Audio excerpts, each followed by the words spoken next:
Hi everyone, welcome to the Whiteleyverse with me, Connor Whiteley, for another daily story with a chapter from one of my novellas.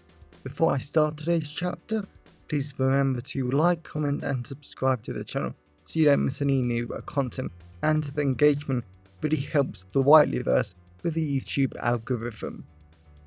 Also, if you want to buy this book and any of my other fiction, then they're all available from all major ebook retailers. You can order the paperback and hardback copies from Amazon, your local bookstore and local library if you requested.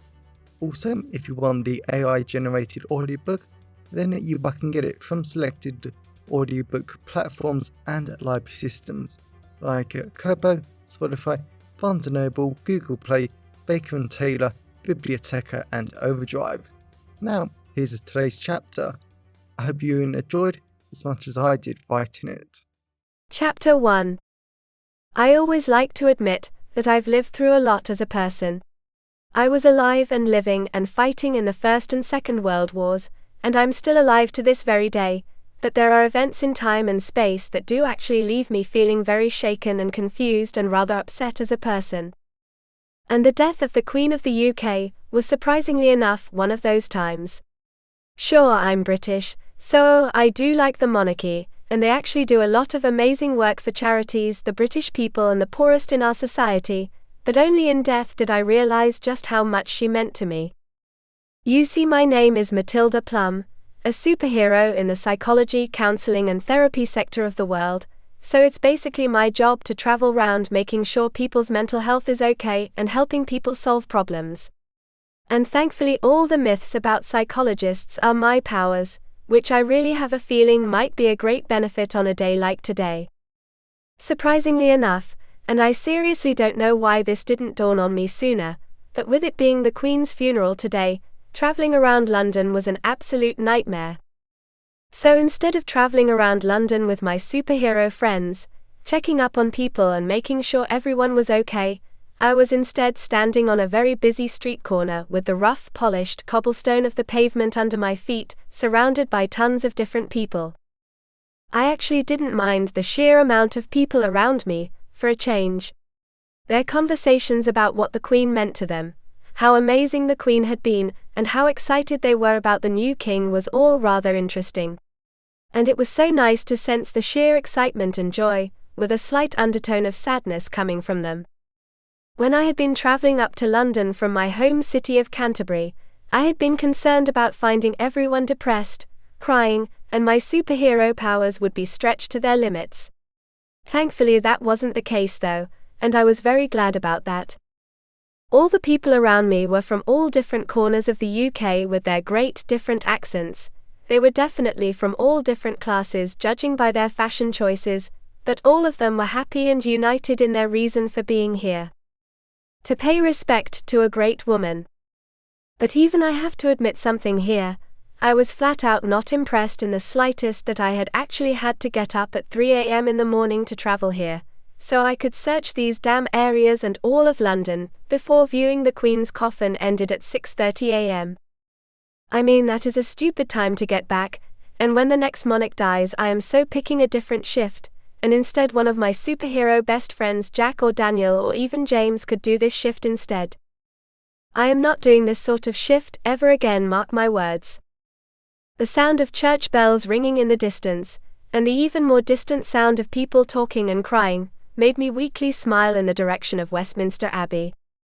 An immense grey stone cathedral, or technically a monastery, in the heart of Westminster, London, with its ancient architecture, small garden filled with rich thick green grass all around it, and an immense wooden door in the shape of an arch in my line of sight.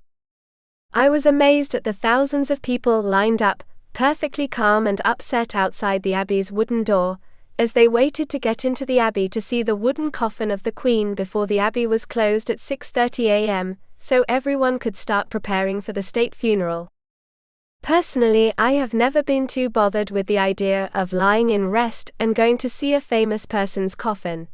And because you didn't actually get to see them, you were only seeing a coffin. And I'm sorry, but if I wanted to go and see a coffin, I would go and see the superheroes in the death, funerals and crematorium sector.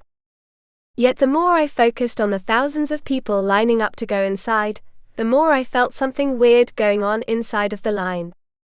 It wasn't exactly a sense of danger or something, but only now that the air had changed slightly from a cool crisp morning to a damp cold breeze with my breath forming thick columns of vapor in the air. But with the sun shining, and the temperature being very warm, I rolled my eyes as I just knew that something bad was going on. And if something bad was going on, then it was something that I had to sort out, because if something bad did happen, then there were far too many innocent people nearby, and they would all get caught in the crossfire of whatever was going on. I was about to take a few steps forward and glide through the crowd of people around me, but the problem was I was standing on a street corner that had grey metal railings around it to stop trespassers charging towards the Abbey, instead of waiting in line. That normally wouldn't have mattered to me, to be honest. I had jumped a lot of railings in my day, but given how many armed police officers there were, I was all of a sudden a lot less willing to try it.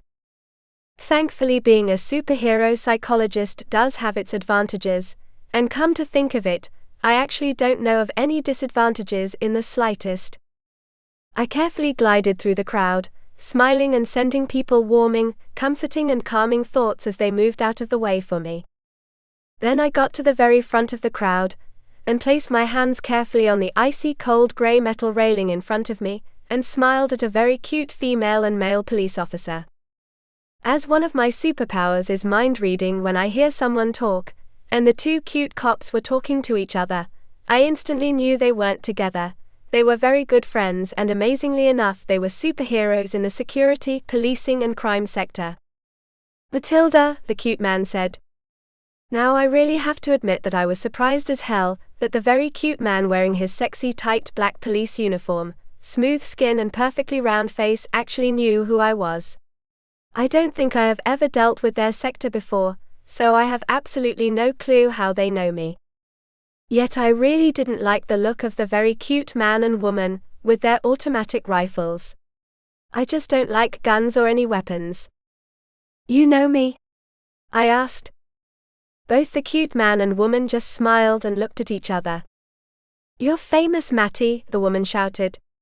"We first heard about you years ago, and we've followed your work ever since. It is an honor to meet you."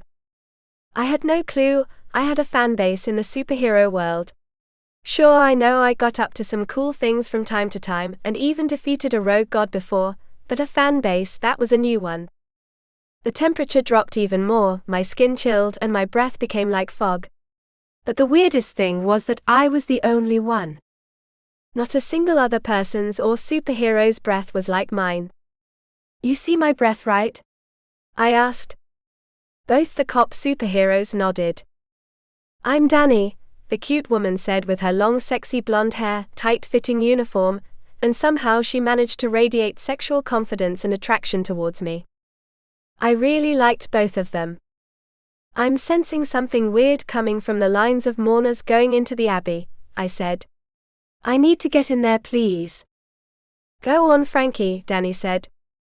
The cute man nodded, and swirled his hand in the air for a moment, and a large wave of energy washed over me. Welcome back everyone, it's me again, Connor Whiteley. So I really hope that you enjoyed today's story, because I flat out love writing, creating stories and sharing them with you.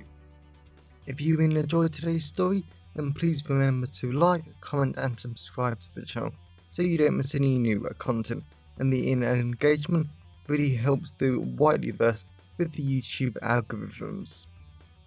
And if you want to buy this short story or any of my other fiction, then they're available from all major ebook retailers, and you can get them from your local library if you requested, and you can order the paperback copies from Amazon, your local bookstore or local library if you request it. Lastly, if you want to support the channel on a one-off basis, then you can now buy me a coffee at buymeacoffee.com/Connor Whiteley. Also, if you know anyone who would enjoy today's story, then please share it with them. I'm always really grateful when you wonderful people help us spread the word about the channel. So, thanks for watching the Whiteleyverse, and I'll see you again soon. Have a great day, everyone.